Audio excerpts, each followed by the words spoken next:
after getting married, I realized like there was a lot of tension in the home at that point because like I still wanted to grind and make projects and launch things and and you still got regular client work, so you're just working in the evenings instead, right? You're just moonlighting, and I'd be working up till like 1 or 2 a.m. in the morning, and we just had a very different different sense of life because we were two adults that had completely different lifestyles, and now we're married and now we're trying to merge them together. Thriving in Tandem. It's a podcast for you, the married entrepreneur that wants to win in business and marriage at the same time. Welcome to Thriving in Tandem. All right, here we are with Paul Hastings. Paul, welcome to the show. Thanks, Robert. Thanks, Kay. I'm glad to be with you guys. Yeah, we got to know each other. I forgot who introduced us, but I'm glad he introduced us. But got to know you a little bit, and certainly you're an accomplished entrepreneur, filmmaker, podcast host, speaker, entrepreneur, and at such a young age, you've done so much. Now, like a lot of entrepreneurs, you're very driven. Would Sure. that be the case for you too? Yeah, I think that would be a very accurate depiction. At least that's what I used to think of myself as, pretty driven. Yeah, I think it's true. And so how does that impact your relationships at home? Because you're married, you got young kids. Yeah. How has that impacted your relationship at home? No, that's a good question. So I'm married. I got married, I think, about 8 years ago, and now we have a 6-year-old, a 4-year-old, a 2-year-old, and a 6-month-old. So wow. We've got I know. It's a full house. You may hear them yelling in the background also. That could totally happen here. And so when my wife and I, when we first got married, I had always had this entrepreneurial bent. I had launched several failed startups, that none of them had ever succeeded financially, but they had always been, learning experiences. And what better way to learn than to learn with someone else's money? I mean, that's a great thing right there. And so, and I'd been working for different, clients and things like that as well as these, startup type projects I would do. And so my wife knew that I always wanted to eventually someday, launch a successful business, and it would be our bread and butter instead of, me always picking up client work. And so, we were just kind of going along our way. And after getting married, I realized like there was a lot of tension in the home at that point because like I still wanted to grind and make projects and launch things, and and you still got regular client work, so you're just working in the evenings instead, right? You're just moonlighting, and I'd be working till like 1 or 2 a.m. in the morning, and sound like my story. Yeah, and we just had a very different sense of life because we were two adults that had completely different lifestyles, and now we're married and now we're trying to merge them together. My wife liked to get up at like 5 a.m. in the morning, go to bed like 10 p.m. And I like to, be up till 2 a.m., get up at 10 a.m. So it was just like a lot of kind of conflict and like, time management and things. And we had different philosophies on stuff. And obviously we were united though in our faith with each other. And so we knew that of course we're going to make it work out, but how do you make it work? Even though if you're committed to making it work, that's still really hard. And so just a lot of grinding there. But things really probably changed once we had our first. Actually, it was our second kid. That's when things really changed. Okay, so go ahead. So your second kid. So your second kid. Let's leave us hanging here. Things got a lot better. So they just got so much better. Yeah. Is it because of the second kid? All of a sudden, the second kid. Okay. I woke up. It's all figured out now. Yeah, great question. Okay, so here's what happened. So for the longest time, I'd been working on all these projects and clients, but I was just sort of basically work was always the most important thing. And I would never say that, but basically in our life, like the way you look at time management, that was how I treated work. Like that was the highest priority. And in 2018, I had picked up a client, and a lot of the work that I did was political in nature. So I worked a lot in the Texas political arena. And I picked up a client, and we had just finished the Texas primaries. And it was just a crazy primary. We had 30 different candidates that we were working with. I was running the direct mail operation for all these guys. So all these guys were running for like state house or state senate. And I was the guy behind the scenes who was making sure that all the direct mail went to the right addresses, and the designs and the flyers and the literature. So all that direct mail that you guys get, and you look at it for 20 seconds and you throw it in the trash. It's your fault. Exactly. Paul. Totally my fault. Totally my fault. That was totally me. And so we just finished that, and I'd been working 70-hour weeks for about 10 weeks straight. And, my wife was just saying, Paul, like, this is crazy. Like, you just can't keep doing this. And, of course, I was in denial. But now that we had our first child, she was about 18 months at that time. I was like, okay, yeah, maybe you've got a point here, because I'm not really spending time with her or anyone. And so we said, hey, let's take a family vacation. And I was kind of feeling burnt out by politics and everything. So on this family vacation, we were talking about, like, maybe there's things that I should do instead of politics. And so we had this whole conversation, and at the end of the conversation, we said, well, hey, maybe we need to search for a creative outlet that may someday turn into a career path. And so that's how we ended up on the podcasting route that we're on today. So we launched this podcast. I did the podcast for about a year, but I was still doing client work at the same time.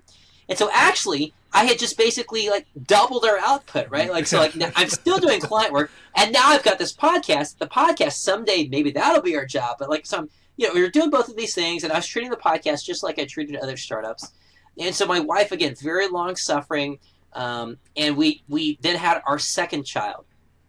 And we had just given birth to our second child, and I think we were maybe 3 weeks postpartum.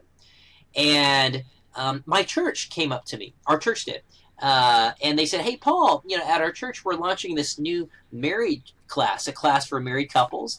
It doesn't have to be a problem. It can just be, maybe you've got a great marriage, but we're just looking for some younger people to enroll in the class. It's like a little beta test, because we've got all these older couples. We just need a young couple. And of course, I'm thinking to myself, like, oh, great. They want us to be, like, they're looking for the cream of the crop, the best of the best to come and ask us. Awesome, And so I say, sure, yeah, we'd love to join the marriage class. Awesome, because I'm just thinking, like, yeah, what a great way to, sure, we might learn a few good ideas in there, maybe. And so, I my wife's, she's in solid agreement. She's like, yes, we really need the marriage class, right? But again, I'm just thinking, like, yeah, you sure, whatever. And so we enroll in the marriage class, and it's going to start about 6 weeks from right then. But right around this same window, I get wind of another client. So again, I'm doing regular client work. I'm also working on the podcast, and these are like, it's combined. These are 60 hours, right, total, right? And then I get wind of another client, and it's a potential project that is to make a viral video about a terrible little situation going on in Texas politics down in the state. And it was just outrageous what was going on. And I just realized, like, hey, I think I've got the right skill set to make this viral video. I think I can lead the campaign. I think we can make this draw some national attention and do some real good for the clients here. And so I said to my wife, like, hey, babe, I think we can add this on our schedule as well. Sure, you can. Oh boy. I know. And see, Robert and Kaylee, I could see you guys like laughing, because like y'all are laughing out of experience. Well, I was just a dumb 28-year-old kid, right? And I didn't have that experience yet of knowing, like, this is stupid. But so I talked to my wife about it, and she's like, Paul, we have too much going on. Like, I am literally 3 weeks postpartum. A baby came out of my body 3 weeks ago. And you're still doing this podcast. You're still doing regular class, and you want to bring on another? This is crazy. And I said those famous words. I said to my wife, I said, Sarah, trust me. I hear you. I see you. I understand fully how you feel. But this is just a very brief project. It's only a 2-week deal. There's a hard deadline that we'll be done with it. There's some good that we can do. We're going to make some good money out of it also. And this is the kind of project I would do really well at. Maybe it'll advance my career. And I had all these justifications. And Sarah said, okay, fine, try it. But really just kind of like throwing her hands up in the air, like, this guy's helpless, right? Yeah. And so I throw myself into this project, right? And I'm just like pouring my heart and soul into it. And of course, I've still got these other responsibilities. And you find ways to kind of manage time around and stuff. And I always made it a practice to track all of my hours, so that way I would know how to bill clients and stuff like that. And so I've actually got the proof here. So I went from doing 70 hours a week for the last, couple months to suddenly I was doing 95-hour weeks. Oh. Which, if you think about it, there's only 148 hours every week. And most of that, like 60 of that, you need to spend sleeping, right? Or whatever it is. You should. Not 60, but, you got to sleep, you got to eat. And literally, I'm clocking 95-hour work weeks now. And it's an intense two-week project. And we craft the video, we put together a website. I'm the quarterback on everything. And we launched this project to massive success. Just massive success. It rolls out. And, there's national media attention on the scenario. We're raising tons of money for the client. 30,000 people signed a petition within the course of like a week. National justice. I mean, it's every dream come true for me. But the day that we launched the project, and again, I'd spent like 2 weeks into this thing. It was around like the day that we launched the project. Maybe it was the day after. I noticed something. I noticed that my right arm just kind of felt a little tingly. Just kind of felt weird, like, that's weird, But you think nothing of it. You go back and you're just slamming out emails. And I was like a spreadsheet wizard, guys. Like, no one could write formulas like I could. So I'm writing, I'm pulling data sets, and I'm just banging stuff out. And by the end of the day, I just noticed, like, my arm's kind of sore, But that happened to me in the past, and I knew, like, hey, once we launch this thing, once we get to the weekend, I'll be able to take the weekend off, and my arm will be totally fine. The next day rolls around, and I'm like, wow, this really hurts. It actually is very sore. Ouch, ouch, whatever. And I just muscled through it and just blitzed through the next day. And then the third day happens, and that's when I wake up, and I'm just like, wow, this really hurts. Like my arm, ouch. I don't know if I can, oh man, this is crazy. And I'm like, oh, no problem. I've got another hand. And so I just take my other hand, and I'm like now using my left hand to mouse and type, and I'm spreadsheeting with two, like, I'm using one hand like a dead weight, and the other one's like typing and stuff. And by the end of the next day, my left hand has suddenly just erupted in excruciating pain. Both hands, just massive pain in both arms. The muscle is so tight, and it feels as though like I'm gripping a piece of iron as hard as possible. Except my hands are completely wide open. I'm not holding anything. Wow. And by the time the weekend rolls around, I can't use either hand to type or use a computer or anything like that. Geez. I'm just like, that's crazy. And I'm like, wow, it's a good thing the weekend's here, because normally I would be working Saturday and Sunday, but we've got enough success right now. We'll just kind of roll with it right now. And so I take those 2 days off, thinking that by Monday I'll be okay. No, Monday morning rolls around, and I walk in, and I suddenly realize, like, not only can I not use either hand, all weekend long, actually, I had laid awake in bed all night long, not falling asleep because my arms were screaming like they were in fire. And I had gone from a fully functioning 29-year-old man into suddenly no longer being able to drive a car, use a computer, use a mouse, obviously. I couldn't drive a car. I could not open the doors to our house. Oh, It pained me even to pick up a cup, like a large cup, to sip from. Like using a fork or a spoon was like it was painful. Everything was painful. And then when I tried to hold my 3-week-old son, who was now at this point, he was probably like I'm sketching the details. He was actually born in April, and this happened in August. So I guess actually he was like 4 months old, 3 months old, whatever it was. But I'm trying to hold my infant son, and when I pick him up, I feel needles shoot up and down my wrists. Oh, jeez. And I suddenly can't do anything. I cannot lift anything. I'm completely unable to help out with the family. And so now we're traveling to church, and like my wife, who I guess she wasn't 3 weeks postpartum, she was 3 months postpartum. She's like, trying to finagle a stroller, kids, 2 kids, a screaming baby. I can't hold the baby. I can't carry the car seat. I can't get the stroller out of the trunk. I can't do anything. you look like a deadbeat dad. I'm a deadbeat dad. Wife's doing everything. Literally, she's doing everything. And like we're driving places. She's driving us everywhere we go. I don't open the door for her. She has to open the door. She has to hold the door open for me to walk through. If I need to go to the bathroom, she has to open the door to the bathroom so I can go in there. And it's just and it was just crazy. And I'm just looking at myself, and of course with the client, like I can't tell the client that I've had this issue. And so, in fact, I still need to get stuff done. And so in the evenings, or whenever the kids are down for a nap, now my wife, I'm standing over her shoulder while I'm dictating to her what to type and what to do and where to, and I'm like gesturing towards the screen, like click here, click this, click that, type this, type that. And we're still trying to produce podcast episodes. We're still trying to wrap up other client work. And we've got this major client that's got the huge national media campaign that's a huge success at this point. And And I'm just asking myself, so what hold on a have sec, I Paul. done? Are you still married? Now, how many arguments did you and your wife had as you're directing her to Tell do her what to do. your Well, work? yes. So that was another problem also, because of course I'm so impatient, right? Because like, babe, you don't understand. We got to get this done right now. And then of course, like 2 kids start screaming on the other side of the house. We got to go like, take care of them. And yeah, and it was crazy, guys. And so, at this point, then I'm like, well, I've got to get medical attention here. Like, this is not normal. This is not what it should be. And What was your first sign, Paul?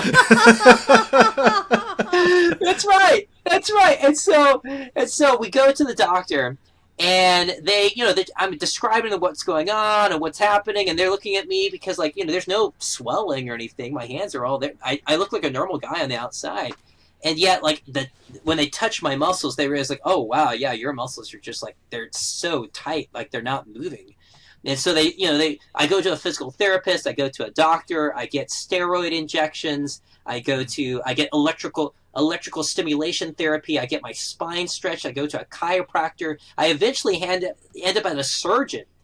And I'm across the room for the surgeon. He's asking me the questions and everything, and they're asking me questions, and they're testing me and poking things and running electrical diagnostics and stuff. And then they say, well, Paul, we could do surgery, but we don't actually know if that's going to fix what you've got, because everything you're describing and as we're touching you, this doesn't really fit the mold of what our surgeries are supposed to fix.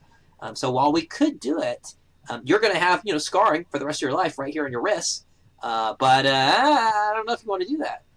And of course, I'm thinking to myself, well, I've got to work on the computer. That's how we feed our family. Like, I'm supposed to, if I don't, what are you saying? What are you saying? And they're like, man, you worked your arms too much. That's what we're saying. You overworked yourself. Oh, wow. And I'm like, yeah, no joke. And so this went on for probably about 6 months. Now I told you at the very beginning, though, guys, that before this happened, just like 2 weeks before this whole arm incident, our church had invited us to be part of that couples marriage group, though, right? Mm-hmm. Mm-hmm. And the interesting thing about, I'm sure you guys have been part of a marriage class before, but the interesting thing is that anyone who's ever been part of a marriage class knows that the more that you put into it, the more you'll get out, right? So just showing up to like a weekly class, but if you're not engaging in the homework or in the conversations that are supposed to happen beforehand or afterwards, if you're not really engaging, you're not really going to get much out of it, right? Mm-hmm. And so, of course, in my old life, I never would have had the time because I'm working 70 hours a week, right? Now I'm working 95 hours a week. I don't have time to talk. Like, yeah, we'll talk in the car. There in the back. That's what we'll do, And suddenly, I can't use a computer. And there's only so much dictation you can give to your spouse, before you realize, like, this is not going to really work anymore. And so, one by one, I just kind of wrap up all the clients that I had. I just told them, like, hey, I've got to take a leave of absence, so I'll be back later. I'll let you know when I'm back. And I just proceeded to just do the only thing I could, which was sit on the couch. And I couldn't even use a phone. Like, I couldn't use a touch screen on a phone or a tablet. Everything was painful to touch. Anything was painful. Everything was painful. And all I could do was use my mouth, which I know how to use pretty well. But now I had plenty of time. I had all the time in the world to just sit on the couch and talk to my wife. And over the course of those next, I think it was the marriage class, I think was 3 months, maybe it was 4 months. We began to have a daily conversation. We would talk for hours every day.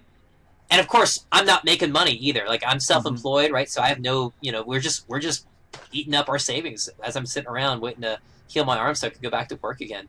And all the money that I had made on the other prior clients, like, all that money just evaporated, right? Like, so, like, we were back to square zero, except now, square one. But it was just a really rich time. And as we were having these conversations, that's when I realized that work had become an idol for me. It had probably been an idol for a long time. But since I was now married, it was now being exposed to me, and I was forced to realize, like, work was out of control. It dominated my life. It affected all the decision-making that I was making. I was placing work as a higher priority than my own family. And now I was paying for the consequences of it. And perhaps God had been trying to get my attention, for the couple years, was my wife was like telling me, like, hey, and I just not paying attention. And finally, it took God had to just arrest my arms and hit me up the side of my head and force me to stop working with a workplace injury, to just sit still for 6 months and do nothing except just talk and read the Bible and pray and have discussions and pray with my wife. And at the end of those 6 months, our marriage was totally different, and our lifestyle, my work philosophy was completely different as well. So were you able to get workman's comp? No, Getting hurt on the self-employed. job? No work. I'm kidding. No work was. Oh, you're kidding me. You're kidding me. Okay, I don't know how it is in California. In Texas, tough luck, So yeah. So what was, during these discussions you had, what were some of the things, I'm sure you were challenged in these discussions. So what were the things that your wife was saying to you that was challenging to you? Oh, man. Okay. A couple of the things. One is that tunnel vision, right? Like because it was for me to realize that I had tunnel vision. And that's what really it came to, is that I would only focus on what was right in front of me.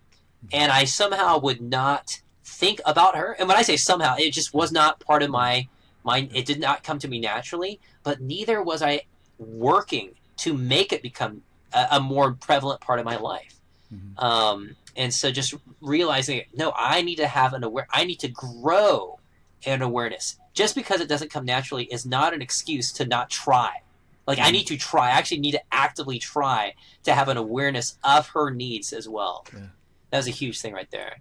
So how have you been able to kind of keep that in check? Because, we're the same way too. We got to be in tune with each other. But, as life goes on and as business gets going and stuff like that, it's easy to kind of fall into your old ways, your old patterns. And take each other for granted. So what are some things that you and your wife do maybe to kind of, check in?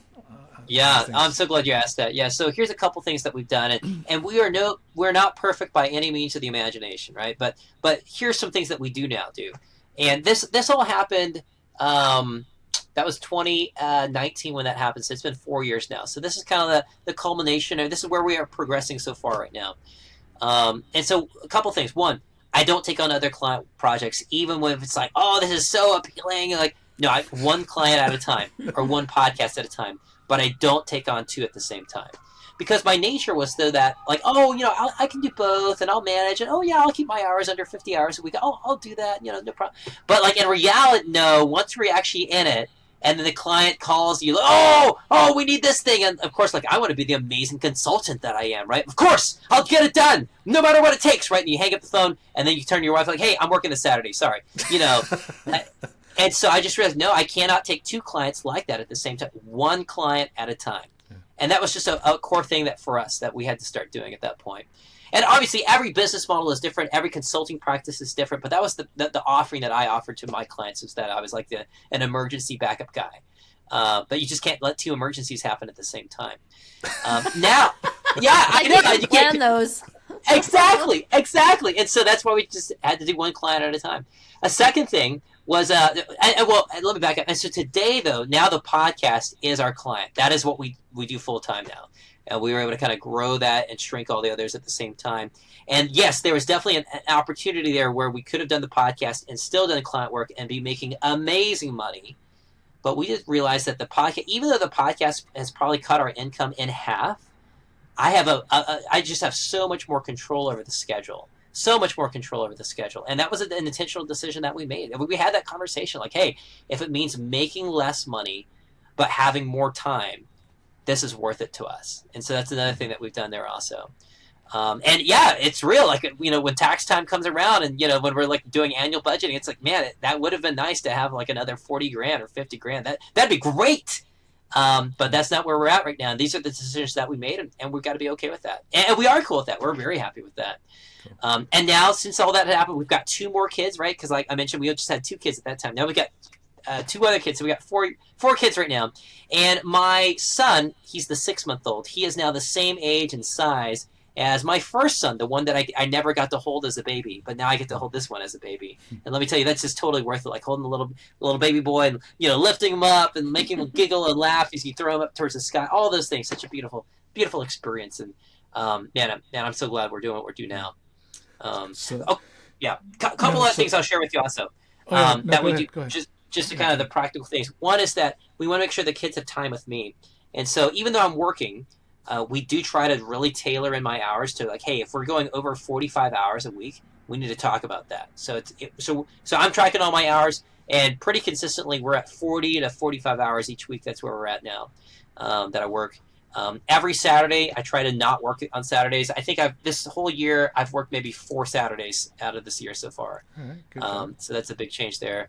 And the last thing is like we carve out a specific time with the kids. So like when I'm not working, I try to be really intentional about leaving my phone behind. It's so tempting, right, when you're an entrepreneur to, access on your phone immediately. You can always do work at any time, any moment.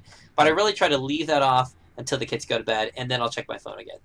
So that's good. That's our life. Yeah, the phone could be the death of you.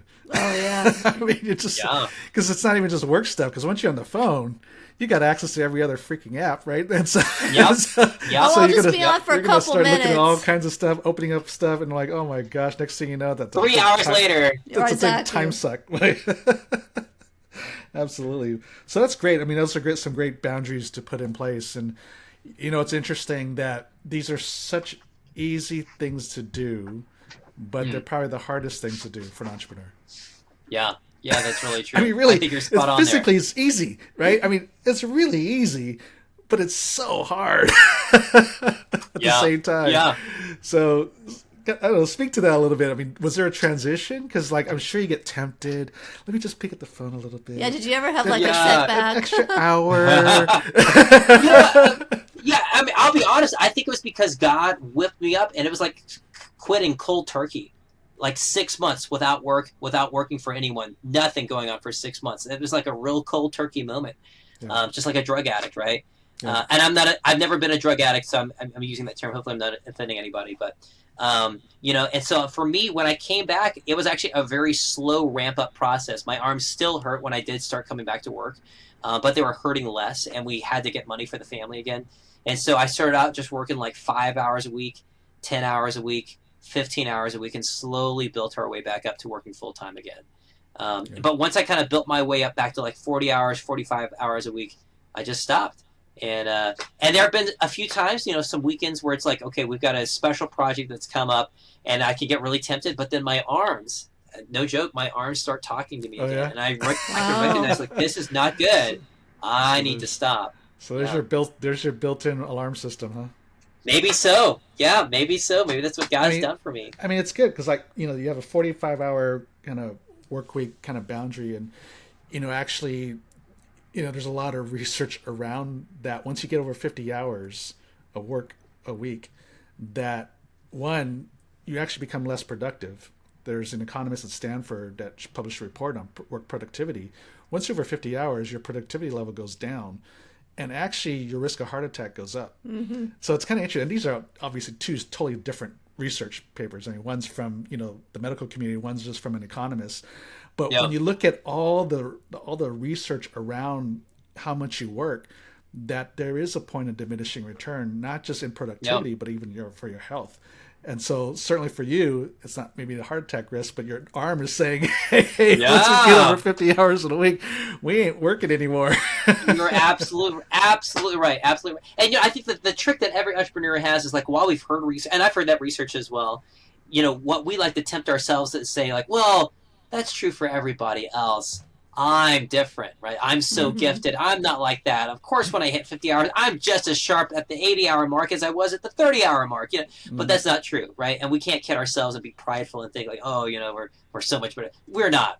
We are just, all of us that are entrepreneurs. We're all average entrepreneurs. We all are all average. Yeah. Even Elon Musk, right? Look at the guy, right? Like he's working 90 hours a week, but his family life is in shambles, right? And eventually, like he had his whole mental health breakdown in public with what was it? It was the Saudi Arabia deal back in 2018, 2019? Just crazy stuff going on there. Such a sad life for him. I feel bad for the guy. Yeah, absolutely. And so it sounds like you've really kind of redefined success, right? Because you talked about the choices you made now, monetarily versus time. So I might be making less money now, but I've got more time. And I got more time to deal with the things that you feel are more important. So how have you kind of redefined success now post arm injury versus before? Yeah, that's a great question. I don't think we ever sat down and did an explicit like this is the redefinition of success, but I think kind of like, what I can feel like right now, like, yes, as I could, so what's with us with success, I think one part is like we now have the time to do what is we would have given lip service to. I would have given lip service. Oh, our church is important, but we didn't really literally have the actual hours and stuff to do that. So we're very faithful to our small group now. In fact, my wife and I, we started leading a small group a couple of years ago at our church, and so we love being with the people from our church and being with them and living life with them in the ways that we can.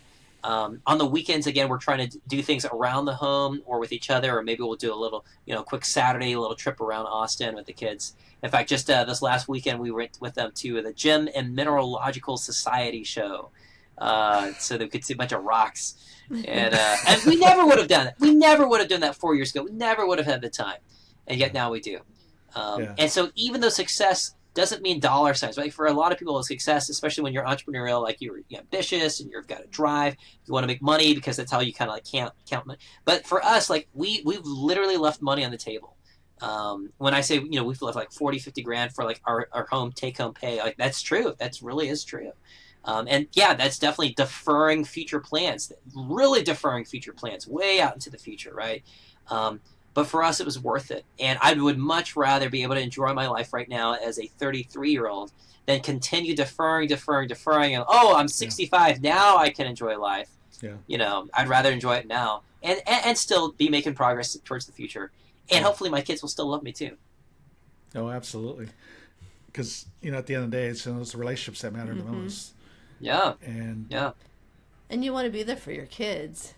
Yeah. Especially while they're growing up and have that connection and be there for all those challenging moments, the great moments, just be there. That's right. Them. Enjoy them. That's right. And so my joy, what I take joy in knowing is that, I did used to be that workaholic dad, but I quit being the workaholic dad when my oldest kid was like 2.5. And so she actually does not have any memories of me being Mr. Workaholic crazy guy. She just knows me as the dad who's available every Saturday. I'm always available at 6:30. Once I wrap up work every evening, I'm always there. And at least, again, I'm trying to be that. And yes, there are some times when we do have to work on weekends. That happens occasionally. Like I did it like 4 or 5 times this year. But for the most part, that's the exception, not the rule. Yeah. And at least you're also aware, like when you see that it's going to be a longer week and having that discussion with your wife, because I think that's what you were talking about, is we kind of plan for those things. Yeah. Right. And I think that just that preparing her for that and then saying, okay, on the back end of this, we can go take a trip or go to the park or go find rocks. Sure. Yeah. Yeah. Right. So I think it's that open communication about that is what makes it, bearable and manageable. Absolutely. That's right. So as we kind of wrap up here, Paul, what would you say to that busy entrepreneur that's just grinding it out and saying, this is what we got to do to feed the family and, make a better life? And Yeah. Great question. And I think actually you touched on it earlier, Robert, when you were talking about redefining success. And there's lots of secular literature out there that you can read if you want to about, change success, make success be what you, blah, blah, blah, blah. But let me just tell you, like, when we think about, like, what we are actually searching, and I'm a Christian, right? And I believe that God has placed us here on earth to do a mission. It's not to be lazy. It's not to sit on our butts. But it's to get stuff done, right? He gave Adam in the garden, he gave him a job to do. But at the same time, we cannot let that job dictate the rest of our lives, like mess, right. And I think about, like, when Jesus says, he says that the love of money is the root of all evil. He doesn't say that money is evil. He says the love of money. So I'd really challenge all of us to, like, think about, like, hey, is the love of my company, the love of my career growth, the love of my fame, are these the things that are dictating? Am I in love with those things? Am I in love with money? Am I in love with fame? Am I in love with my career? Or are these simply tools, right? So if you're not in love with those things and you're letting them be tools, probably your life is going to be at a better balance at that point, right? So let those other things be tools. Don't let them be the love of your life. Yeah. So that's probably what I'd leave with the listeners here. Yeah. No, that's good, Paul. You have something to say, Annie? No, I think it's great. And I was going to say, too, earlier, I'm glad that you are having these discussions with your wife, what success looks like, and getting on the same page with what was important to her, and that you guys were able to talk about it and figure out what look at also what your future could possibly look like. Yeah, absolutely. So we've got paulhastings.me on the show notes, as well as the compelledpodcast.com. So Paul, I know you're kind of relaunching the new season of your podcast as we speak, right? That's right. That's right. So in case any of the listeners here want to listen to encouraging Christian testimonies, that's what we do. Our show is called Compelled.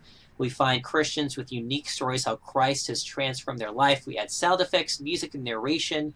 The shorthanded way of saying it is that we like to say it's like This American Life meets C.S. Lewis. That's our show right there in one piece. Awesome. Well, Paul, thanks for coming on the show and sharing your story. It was a great story. Great lesson for all entrepreneurs. And even if we feel, because, obviously this is kind of what we do for entrepreneurs, we're helping them have better work-life balance and really making sure that the business is not the idol.